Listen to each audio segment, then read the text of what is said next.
सवाल नंबर 1। मानव विकास सूचकांक HDI किस अर्थशास्त्री की देन है? आपका ऑप्शन होगा ए कीन्स, बी अब्द एशुल हक, C Adam Smith, D Amartya Sen.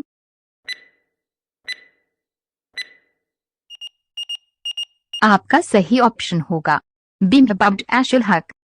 सवाल नंबर 2। मानव विकास सूचकांक HDI का आधार क्या है? आपका ऑप्शन होगा ए शिक्षा रोजगार जीवन स्तर, बी स्वास्थ्य शिक्षा रोजगार, सी स्वास्थ्य शिक्षा रोजगार जीवन स्तर, डी स्वास्थ्य शिक्षा जीवन स्तर।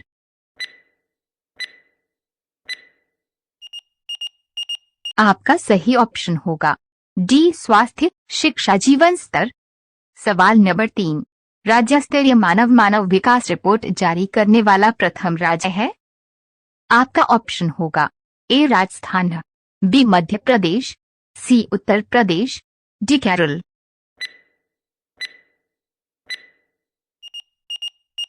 आपका सही ऑप्शन होगा बी मध्य प्रदेश। सवाल नंबर 4। UNDP की मानव विकास रिपोर्ट में भारत को किस श्रेणी में रखा गया है?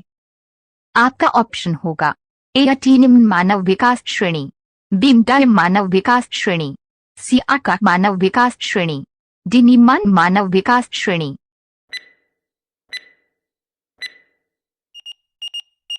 आपका सही ऑप्शन होगा बी मध्यम मानव विकास श्रेणी। सवाल नंबर 5। बंद अर्थव्यवस्था से आप क्या समझते हैं?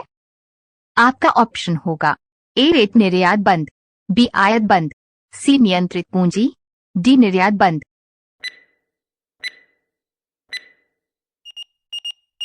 आपका सही ऑप्शन होगा ए रेट निर्यात बंद। सवाल नंबर 6। भारत के किस राज्य में गरीबों का प्रतिशत सबसे अधिक है? आपका ऑप्शन होगा ए झारखंड, बी छत्तीसगढ़, सी बिहार को, डी ओडिशा।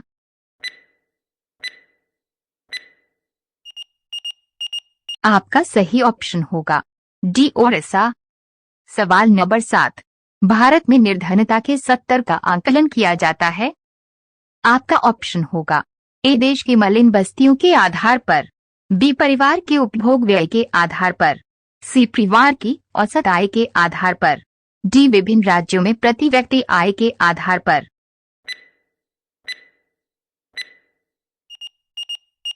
आपका सही ऑप्शन होगा बी परिवार के उपभोग व्यय के आधार पर। सवाल नंबर 8। मानव सूचकांक किसने बनाया था? आपका ऑप्शन होगा ए UNDP, बी ASEAN, सी UNCTAD, डी IBRD।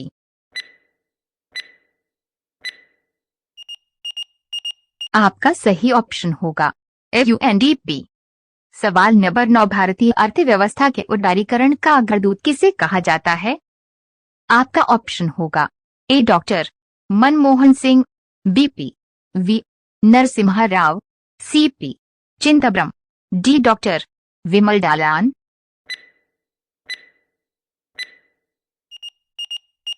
आपका सही ऑप्शन होगा ए डॉक्टर मनमोहन सिंह। सवाल नंबर 10। निम्न में से कौन सा मानव विकास सूचकांक में शामिल नहीं है? आपका ऑप्शन होगा ए वास्तविक प्रति व्यक्ति आय, बी सामाजिक असमानता, सी प्रौढ़ साक्षरता, डी जीवन प्रत्याशा।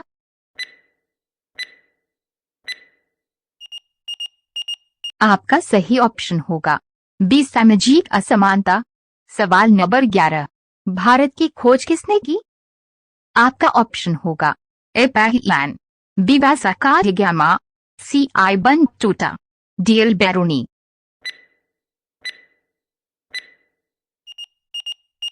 आपका सही ऑप्शन होगा बी वासाकाडिगामा। सवाल नंबर 12। ग्रीष्मकालीन मानसून हिंद महासागर से चलने के कारण होते हैं? आपका ऑप्शन होगा ए शीत व शुष्क, बी उष्ण व शीत, सी शीत व आर्द्र, डी आर्द्र व आर्द्र।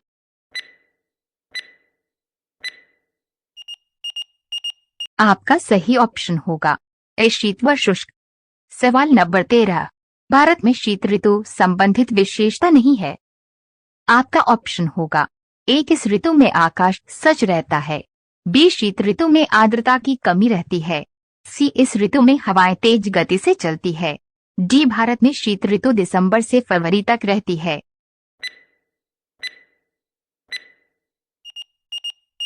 आपका सही ऑप्शन होगा सी इस ऋतु में हवाएं तेज गति से चलती है। सवाल नंबर 14। एशिया महाद्वीप में सर्वाधिक वायुदाब तंत्र किस क्षेत्र के पास रहता है? आपका ऑप्शन होगा ए हिंद महासागर में, बी पाकिस्तान में पेशावर के पास, सी बंगाल झील के पास, डी उत्तरी पश्चिमी राजस्थान में।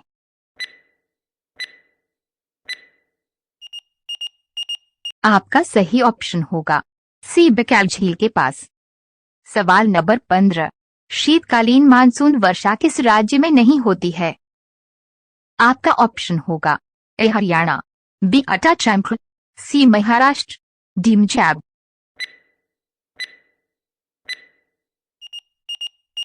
आपका सही ऑप्शन होगा सी महाराष्ट्र। अगर दोस्तों वीडियो अच्छी लगी हो तो वीडियो को लाइक और चैनल को सब्सक्राइब और पेज को फॉलो जरूर करें। Thanks for watching. Run by Ritesh sir.